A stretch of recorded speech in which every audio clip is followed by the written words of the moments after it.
What up, bro? What's good? Oh, I ain't even. I still didn't see it. What's good, man? I'm tripping. Hey, blame it on blame it on my absent-mindedness, man. It's quarantine killing me. Hey, but it's all good. Episode 39 of the Wrap Up Podcast, man. Yo, I needed that laugh though. I needed that laugh because today been kind of rough, bro. Man. It's been kind of rough. I hate the fact that we gotta keep starting off podcasts with news like this, man. But we lost another good brother, Fred the Godson. Oh yeah.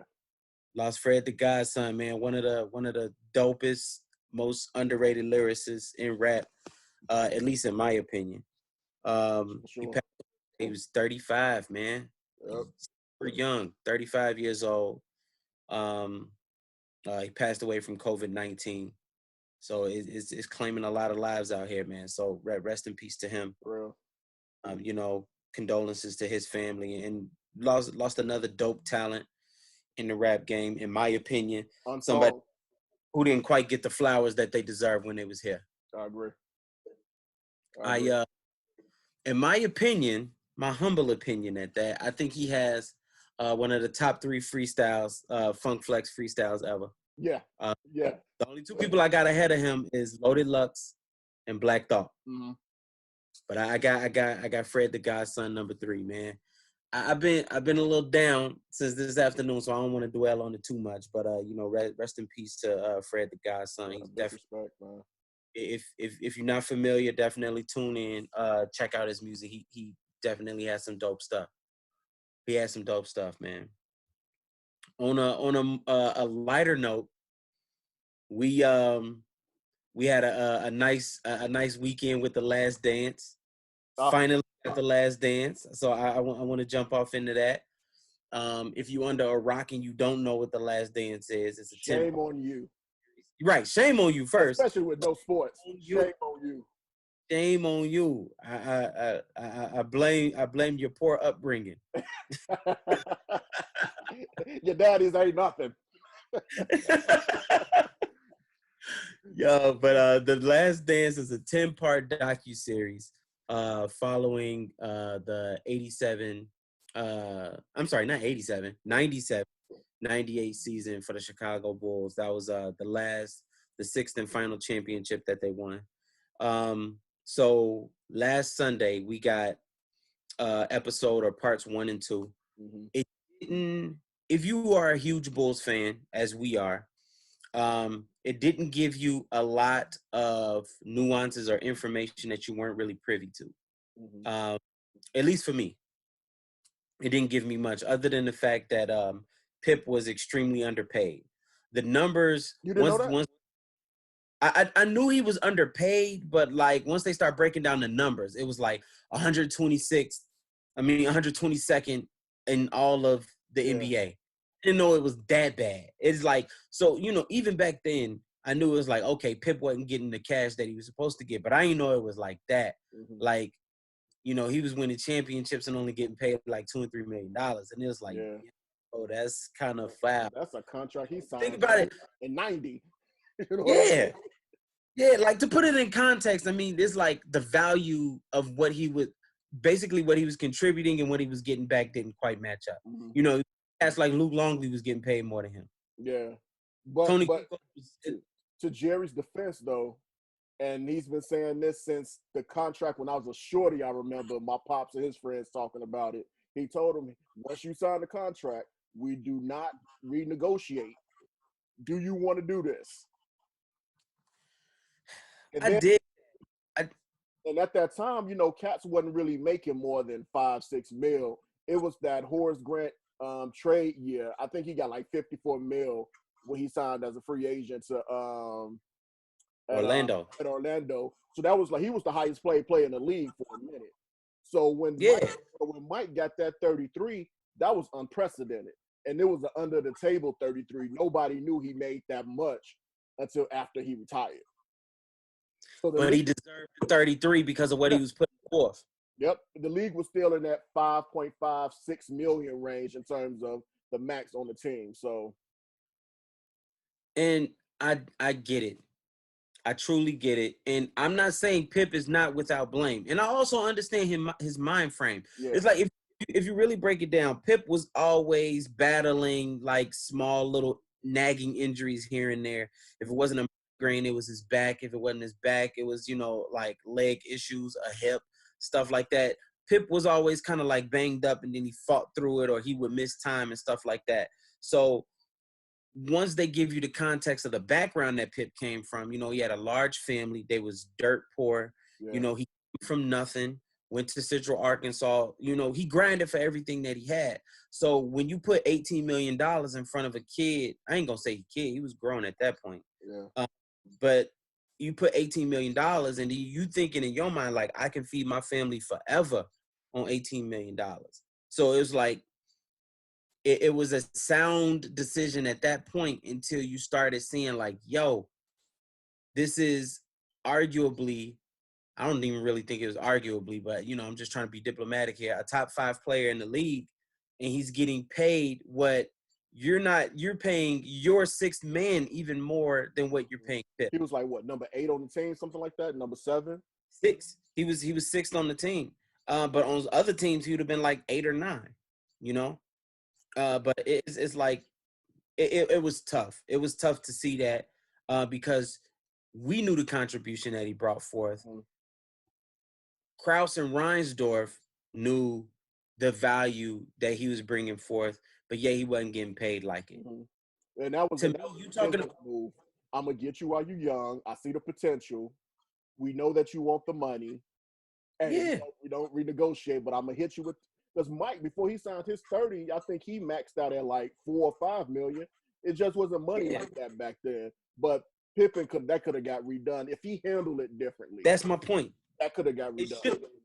It should have gotten redone, because you're right. They wasn't handing out money like that. Yeah. Nobody was winning 6 championships either. That's true.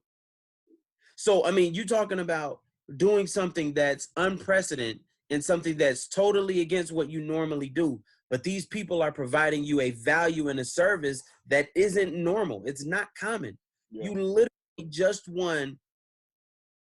What was that? At that point, it was 5 out of the last 7 championships. Mm-hmm.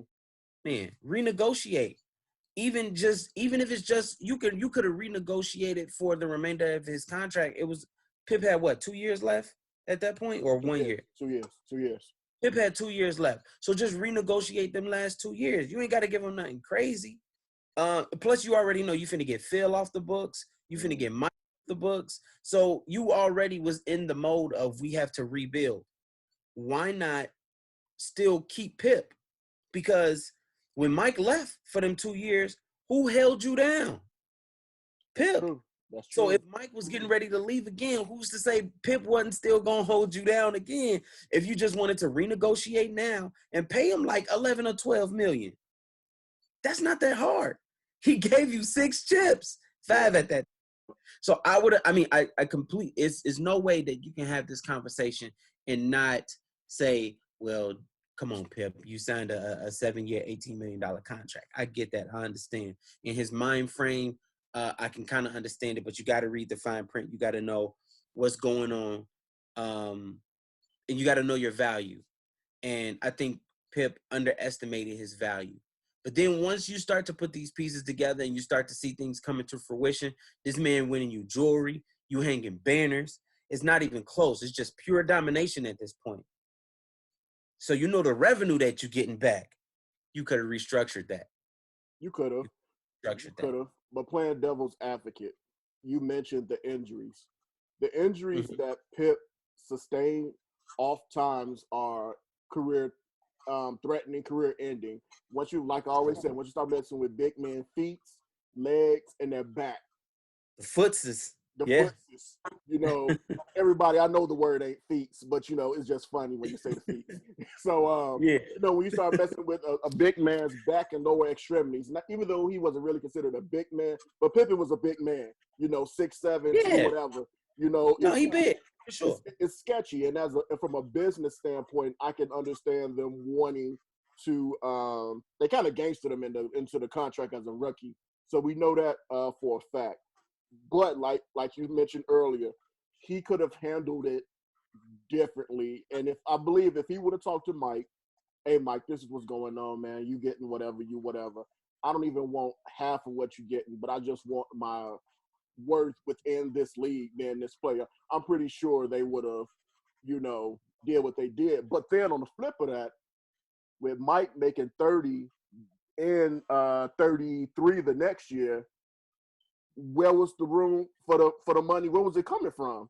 Because then no. You definitely going into the salary cap. Yeah. You are. Because Fields he's not making $3 million. You got to give him more than that. You gotta make it happen somewhere. Because here's my thing is he re-signed that in 91. He said he re-signed that 7-year joint in 90, right? I think it had to be somewhere around there because he came out in 87. Yeah, and it was a 7-year, 18. Like 90, 91. But it had to be like after the first ship, before the first, after the first, somewhere in between there. So if you talk about it in terms of value, by the time 95 rolls around, between 91 and 95, Pip has already exceeded the value of that $18 million contract. That's true. He's exceeded it. Not met, not close. He's exceeded it because by the time 95 rolls around, you got 3 rings. Mm-hmm. And then when Mike left, he put the team on his back. That's true. He was MVP contender. If he would have won that MVP, he would have had leverage. He came in third, but if he would have won that MVP and the All-Star that same year, which he did win, he would have gotten that rework. But on the flip of that, once again, we always flip it for Pippen. Pippen he was emotional, man. I didn't know he was that emotional during the season because, we were shorties at that time, and as we got older. We didn't understand the magnitude of it all. Yeah, but my man was petty. Mike was petty too, but Pip was on some different type petty as hell. Petty. Yeah. So I could understand, I'm already upset from Jerry Krause. I'm already upset. My main guys don't like me. The coach don't like me. We just gonna let you ride at the end of the year. It's whatever right now. We got 6. I've already made up in my mind that players don't win chips, organizations do. So I'm gonna do this. I'm gonna Tim Floyd this bad boy, and I'm gonna get y'all up out of here. We will make good on you, Pippen. We'll give you 54 to go to Houston. So they kind of made good on it, but then it was already soured. Yeah, it was over with. And my thing is his logic behind that. How flawed is that now? Yeah. That organizations make championships. You ain't got us nothing back yet. He was a clown, man. It's like, and I'm not saying like organizations is a huge part of it. And I can't sit here and act like he didn't pull off some great trades. He got Pippen here for Olden Polonies. Mm-hmm. He got Bill Cartwright. He got Bill Cartwright here for Oakley, who fit better. He brought Horace Grant in. Sparrow. He brought Rodman in. Mm-hmm. So it's like he made some very, very good trades to make the team better at certain points. So I'm not downplaying his prowess and his business acumen at the height of the Bulls. But just as much as he wants to play on Pippen and Jordan having too much ego and Phil having too much ego, got in the way of a whole lot of business. Oh yeah, I agree. Ego got in the way of more championships. Let's be honest. Mm-hmm. He got in the way of more dominance, more championships, and a bigger legacy. And when did he retire or step down? Was that 02, the 02 season? 02, 03? Whenever Pippen came back. And and for that dead period, we never had a start in that dead period because I believe Krause really in his mind said, yo, we're going to build it through the draft. We're not going to get it because he didn't want to deal with that again. His emotions wouldn't let him do that. No. But that hurt us. It hurt us a lot. Still hurting us. Them early 2000 years. The baby Bulls. Oh, rough. The Khalid El-Amin Bulls.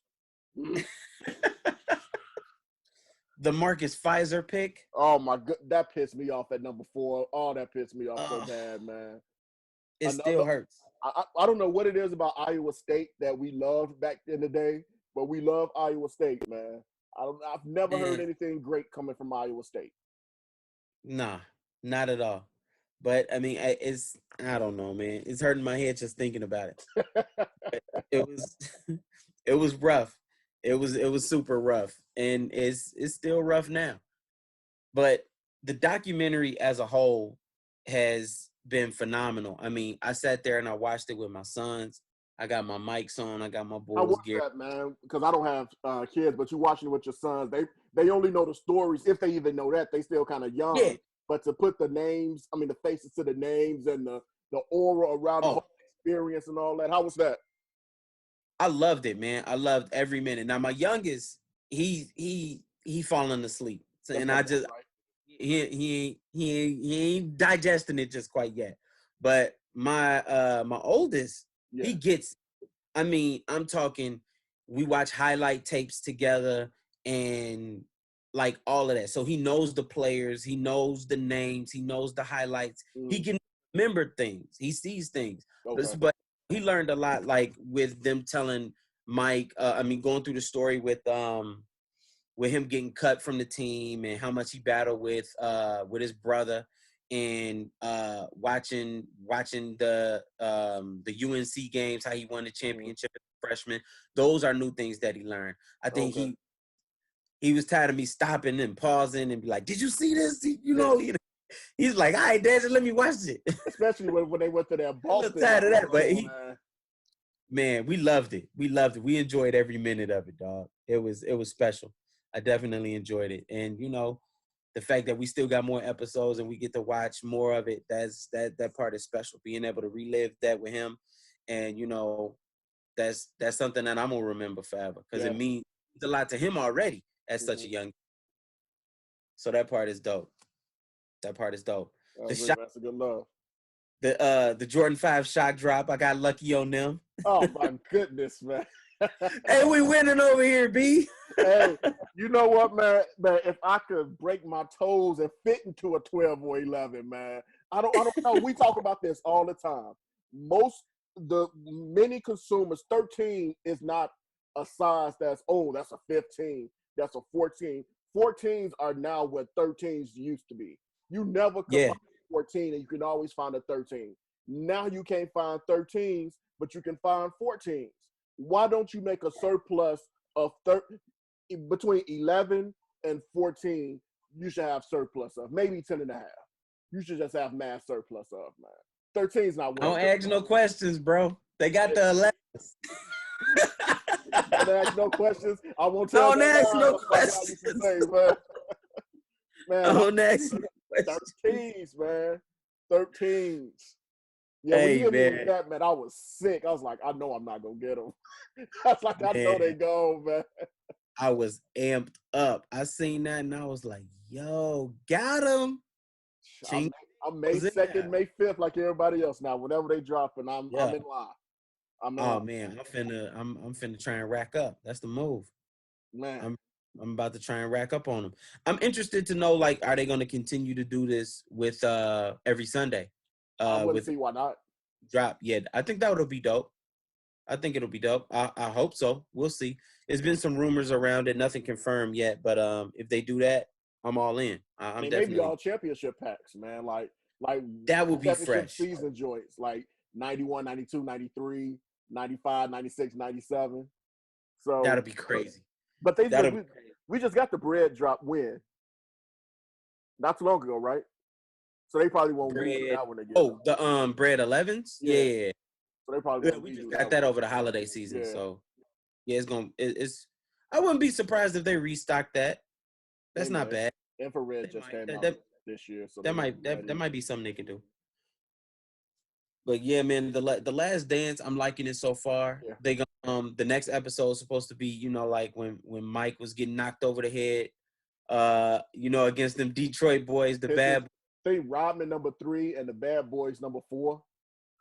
Yeah, that's gonna be dope, man. Yeah, man. The introduction to the Bad Boys and the introduction to Grover and Attack Athletics. Yeah. Mike, who he was. I mean, Mike was already a bad boy. He was a killer. But then once Attack Athletics and he started really like honing his body for that 82 game grind, that's when it was over with. What I like about this series, man, is that we all have our own mysticism of Michael Jordan. We have our own aura or our own air of what Mike is. To see Mike in an environment, if you look at his old interviews as a kid and the interviews that he's doing now for the doc, it's like he went back to that place. He's chilling out. You know what I'm saying? He ain't got a suit with 50 buttons on. Mike telling jokes. He telling jokes. He got like fatigue shorts on. He telling jokes. He's funny. He's likable again. And not saying that I didn't like him, but you know how people is thrown off the same way people were thrown off with Kobe and his quote unquote arrogance. But this will increase Jordan's likability to where people, oh yeah, I remember when that happened with Mike. You know what? I like Mike again. Now the young generation only know Mike the killer on the court. Yeah. Now they can see Mike's personality and what led to him being a killer, which is like crazy dope. You see Trae Young he already changing his Mount Rushmore, man. So it's gonna be a lot of cats doing that. And the thing about it is it brings out that personal side because Mike was of another world. Yeah. You know, a lot of people only saw him when he stepped in between them lines, and he just became a straight assassin. Yep. He crushed a lot of people's dreams. You know, we was on the good side of a lot of this because you know what I'm saying? We was Chicago Bulls fans. But imagine if you was growing up in Cleveland. Imagine if you was growing up in Detroit. Yeah. Imagine if you were up in Utah or Seattle and you was so close and then you had it snatched from you. Imagine if you was in Phoenix or something like that, you know? So I understand he was a hero to us. He was a villain to a lot of people though. A straight villain. That this gives you a little bit more, like you said, that likability, that personal side that lets you know that he was a human, but he was an alien when he stepped on that court because he was, again, otherworldly. Nobody was matching up to what he had and what he did. I think Roy Williams really said it the best, and he was like, Mike had this game where he could just turn it on and turn it off. And he never turned it off. Never turned it off. It's like, yo, when you think about it, that makes so much sense because he was built different. Mm-hmm. Like Mike was built different. It was like the drive and the will and that killer mentality. Like he was a straight assassin. Nobody was gonna stop him from achieving what he had on his mind, and that's what made him different. It gave us a look into the method of his madness, stemming back from his pops and Larry. So we see where it's starting to stem from, trying to get approval from pops, which is probably everybody that's a boy and they pops and they got siblings, especially if they're all brothers for the most part. You want to have that affection. You want to spend that time. So that's where we see that grind mentality that I got to be better than them, him, Larry. I got to do this in order to get my father's or everyone's appreciation and respect. It was dope, man. I dug it, man. It was fresh. I can't wait for the next episodes, man. You know, this is right up our alley, especially since we deprived with sports right now. The fact that I could get basketball, Mike, all meshed into one. Yeah, I'm a straight kid in the candy store. I was glued to. I don't know about you. I didn't already watched it a couple of times, but I was glued to the TV. What I wish they would have did, like back in the day, you remember when they had things like this, if we go to Roots, they had them every day. So from like Sunday to Tuesday, you got all of them 1 week. That's how I wanted it. We not doing nothing. Give me Sunday, that's what I'm saying. Just give it all to us. Just give it all to us right after another. Like I don't want to have to wait every Sunday, man. Just give me the smorgasbord all together. Give me the buffet. I want it all right now. Absolutely. Yeah, man. But regardless, I'm definitely tuning in to the next one. I'm definitely ready for episodes 3 and 4. What do you think? So, what do you think concerning the documentary that you don't think will be in? Do you think everything will be all inclusive that we know about being fans in Chicago, loving the Bulls? Do you think everything is going to be on the deck that we know? No, I'm hoping if it is, that's fine. But I'm hoping to get something out of this that I didn't know before. Yeah. Like pretty sure I'm hoping Rodman is going to give us something. They've already hinted at the fact they're going to kind of shed some more light on his relationship with Kobe Bryant, I think that'll be really special. So I'm looking forward to learning and seeing things that I haven't seen before. Like one of my favorite parts was the footage in where was that, Paris? That was dope. The behind the scenes footage when they were in Paris in episode 1. I thought that was fresh. I want to see more unseen footage. I remember that from Inside Stuff. That wasn't new to me. Yeah. I want Amara Shot Inside Stuff. Yeah, man. Willow Bay Inside Stuff, man. You know what I'm saying?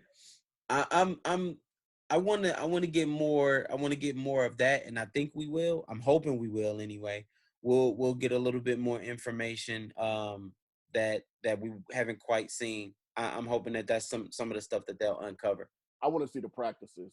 Like, they gave us a little bit of it. I would love episode that. 2. That's what I really want to see. How Mike talked, how they responded, how their demeanors were, how they took what was said in the privacy of the of practice to the court, how they felt. Why they interviewing Steve Kerr though? That's all that threw me off. I know he's a good personality, and he's known in the basketball world, was a GM, head coach of the 3-time champs, whatever, 2 times. How many times they won?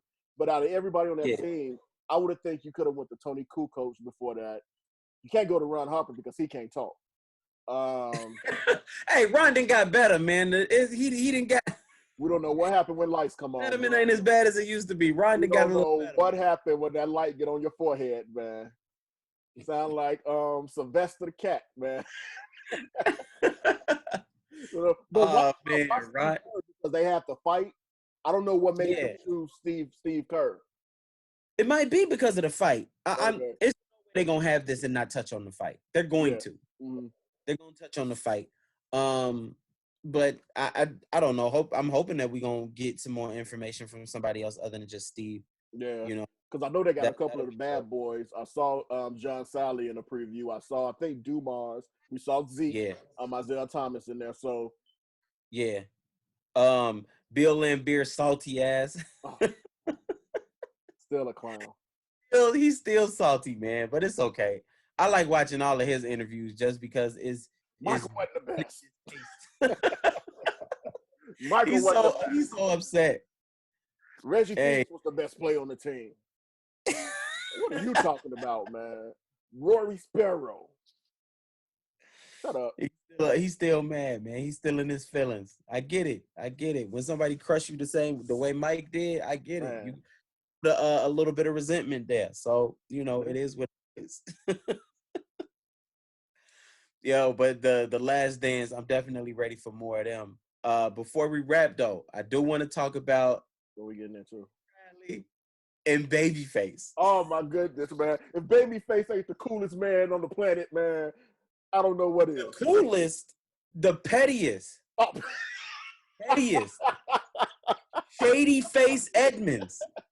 What's going on with Shady your audio, Face? Teddy, what's going on with your audio? You can't get it right? Okay, I'll sit back and wait for you. Yo, okay, he told that man, he said, "Oh, that song was nice. That was real cute. It put me in the mood for some Skittles." This man, he put out some Skittles in the cup. Like, how do you do? Oh, man. Where you Skittles from? Yo, he pulled out. He pulled out his phone. He had the camera flash. Yeah, the candle. He had the candle on. No, so obviously I'm hitting you back and forth. I'm texting you back and forth. I'm texting another one of my homies like before the battle, and she like, "Yo, Babyface is finna kill him." I'm like, "No, Teddy got this." We both said that.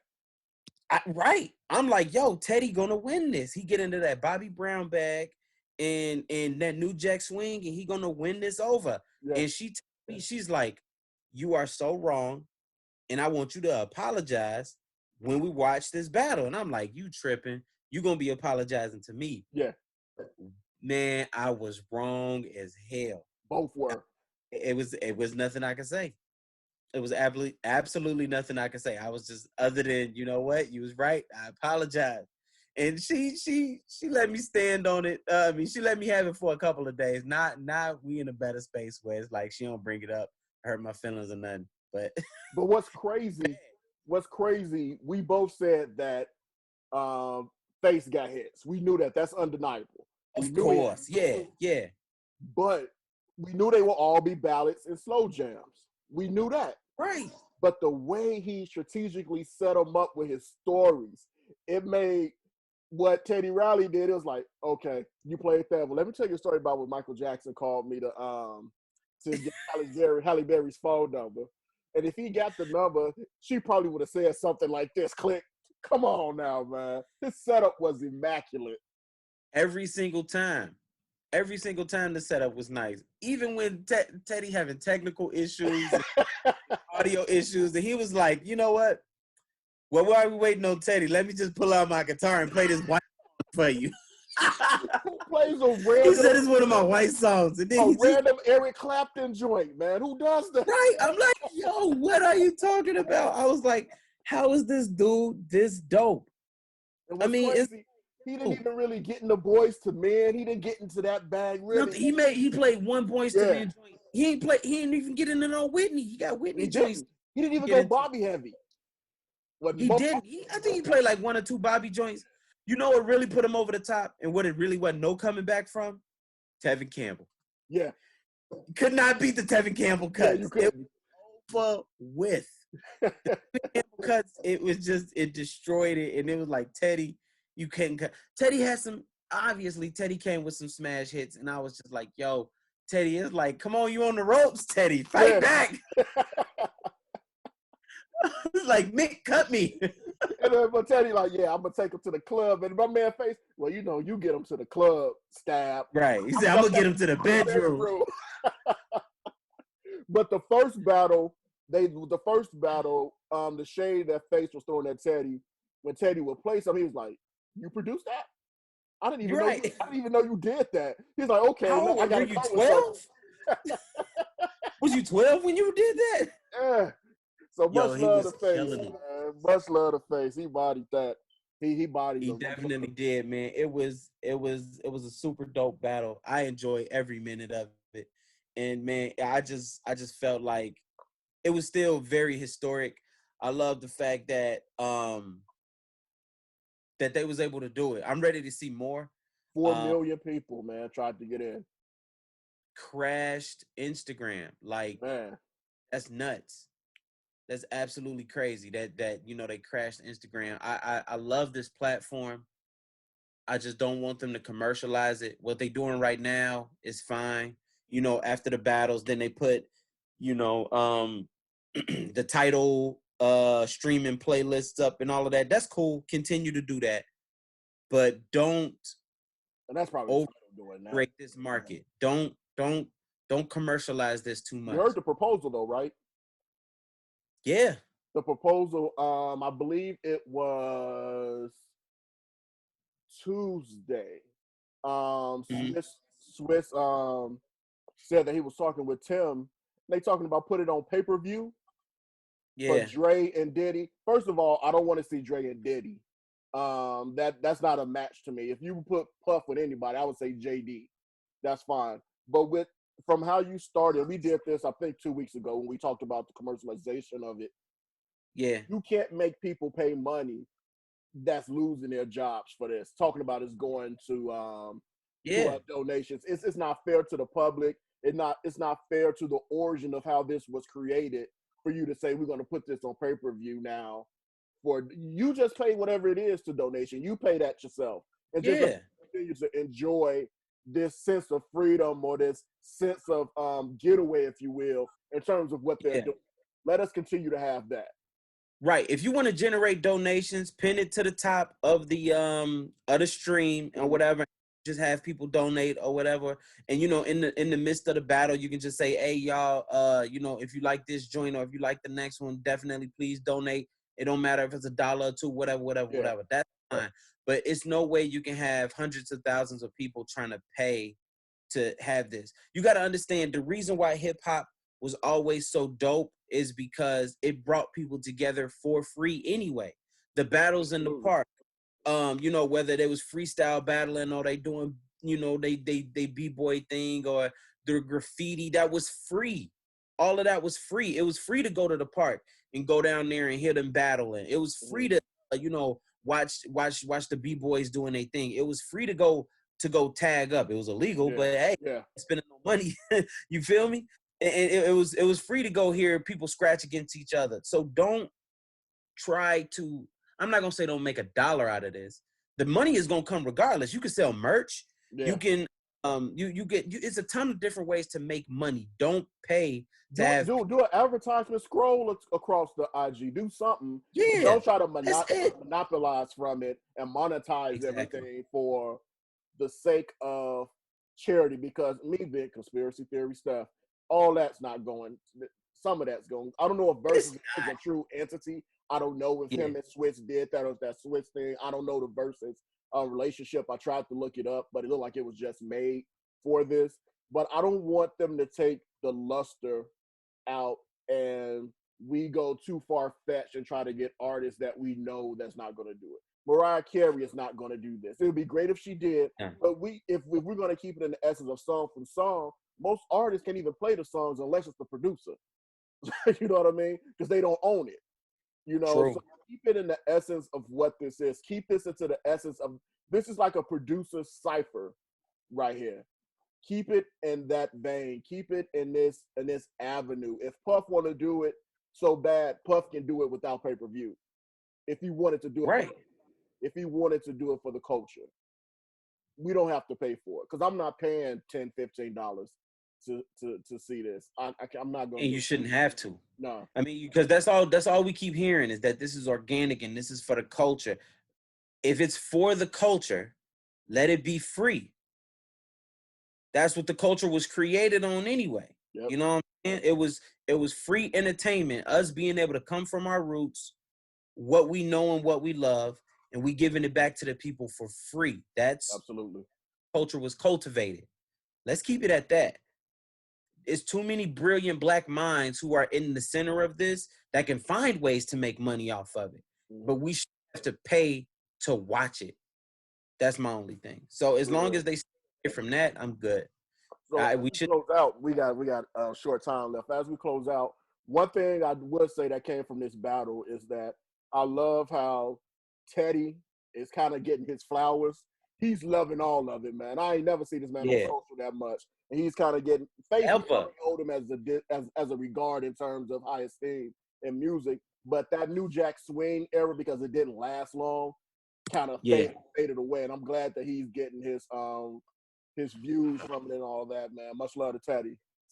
He deserve it, and he taking the memes in stride, because you know we got like 40 seconds. He deserved the memes, so he taking them in stride. But it is, you know, Babyface spanned decades. Not that Teddy didn't; they both did.